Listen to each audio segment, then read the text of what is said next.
fantasme du photographe, sur la route, toujours en voyage, vivant une aventure. Aujourd'hui, beaucoup en rêvent. Oui, c'est plus accessible. Plus accessible qu'à l'époque des douaneaux et des Doré Challenge. Mais ça ne veut pas dire que c'est plus simple pour autant.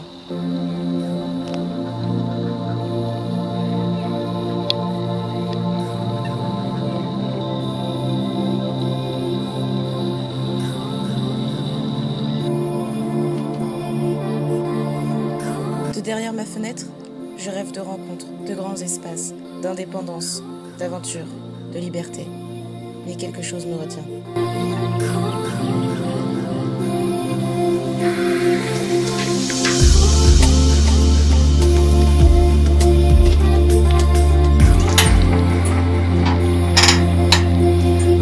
Toujours plutôt fonceuse, les barrières psychologiques se sont dressées devant moi comme des murs infranchissables.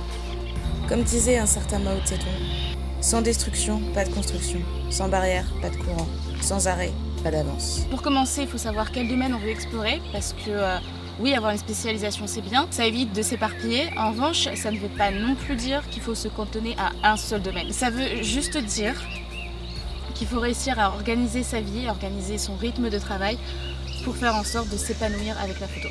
Ensuite, il faut réussir à réellement faire fi de toutes les tendances qui existent. Il ne faut pas se laisser influencer par les réseaux sociaux. Il ne faut pas faire les choses parce que ça va plaire aux gens, il faut faire les choses parce que ça va vous plaire, parce que vous avez envie de les faire et c'est ce que vous aimez. Et ça, j'ai déjà évoqué le sujet dans la dernière vidéo qui parlait de la photographie à l'époque des réseaux sociaux. Vous pouvez la retrouver juste ici. Donc on ne va pas s'attarder plus sur le sujet, ça serait vraiment redondant et ça servirait donc à rien.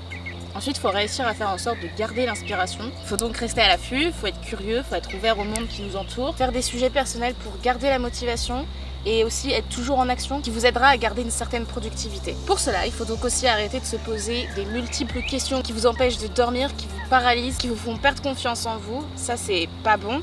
En plus, au fur et à mesure, le plaisir et la passion de la photo, ça disparaît. Et puis ça se transforme en quelque chose de absolument pas positif. Et c'est dur de remonter derrière. Autre chose aussi qui fait que devenir photographe c'est pas si simple, c'est qu'il faut sortir de sa zone de confort. Et il faut sortir de sa zone de confort limite tout le temps. Il faut oser aller vers les autres, oser avoir de l'ambition, pas rester seul aussi, parce que rester seul c'est perdre plus vite sa motivation et c'est aussi plus difficile derrière de rebondir. Il faut avoir le culot d'aller voir les autres et te dire salut, je m'appelle Trucmuche et voilà. Puis parler de ses projets en fait, ça les fait avancer, ça les fait évoluer. Ça nous fait prendre du recul dessus. En fait, tout simplement, c'est qu'il faut arriver à lâcher prise. Il faut arrêter de vouloir toujours tout contrôler. Et ça, je pense que c'est assez compliqué quand on est photographe de lâcher prise. Et tout ça, je le sais parce qu'en fait, ça fait 2 ans que toutes ces barrières psychologiques, elles m'empêchent d'avancer. Ça fait 2 ans que je me rabaisse, ce qui a entraîné une énorme perte de confiance en moi, qu'aujourd'hui en fait j'ai du mal à retrouver, à récupérer. Et puis c'est vrai que les travaux du van avec mon projet qui a fait que se décaler de mois en mois, ça n'a pas arrangé les choses. À chaque fois je refaisais des projets, donc je m'enflammais pour être redéçue juste derrière et puis ça pendant quelques mois. Donc évidemment c'est plus compliqué de se relever, c'est plus compliqué d'avancer et tout s'effondre quoi en fait. Mais en fait c'est à ce moment-là que j'aurais dû apprendre à lâcher prise pour faire les choses autrement, pour changer peut-être de projet pendant un moment, pour changer d'air tout simplement aussi. Mais voilà, c'est pas si facile que ça de lâcher prise et je pense que je suis loin d'être la seule de penser ça. Et en fait, il n'y a pas de règle pour devenir photographe. Chacun son parcours, chacun ses envies, chacun ses ambitions, chacun son projet. Il n'y a pas de règle. Avoir fait une école photo ne m'a pas aidé à devenir photographe. Si j'avais un conseil à donner, ça serait de ne pas perdre son temps et ni son argent dans des écoles qui vous formatent, mais plutôt de faire des stages ou des formations plus courtes. Puis de toute façon, la photo, ça s'apprend en se pratiquant, en testant des choses. Clairement, il n'y a pas longtemps, moi j'ai revu les photos que je faisais juste après la sortie d'école. Et puis en fait, c'était une catastrophe quoi. Mes portraits, il y avait 0 profondeur de champ. Mes cadrages, c'était ni fait ni à faire. C'était penché comme ça, là, à la limite du raisonnable. À la limite de je l'assume pas en fait. Après, ça c'est aussi mon expérience personnelle, chacun la sienne, donc je ne juge que par rapport à mon expérience. Clairement, si j'avais dû faire une école, ça serait plutôt une école dans laquelle j'aurais appris à devenir entrepreneur.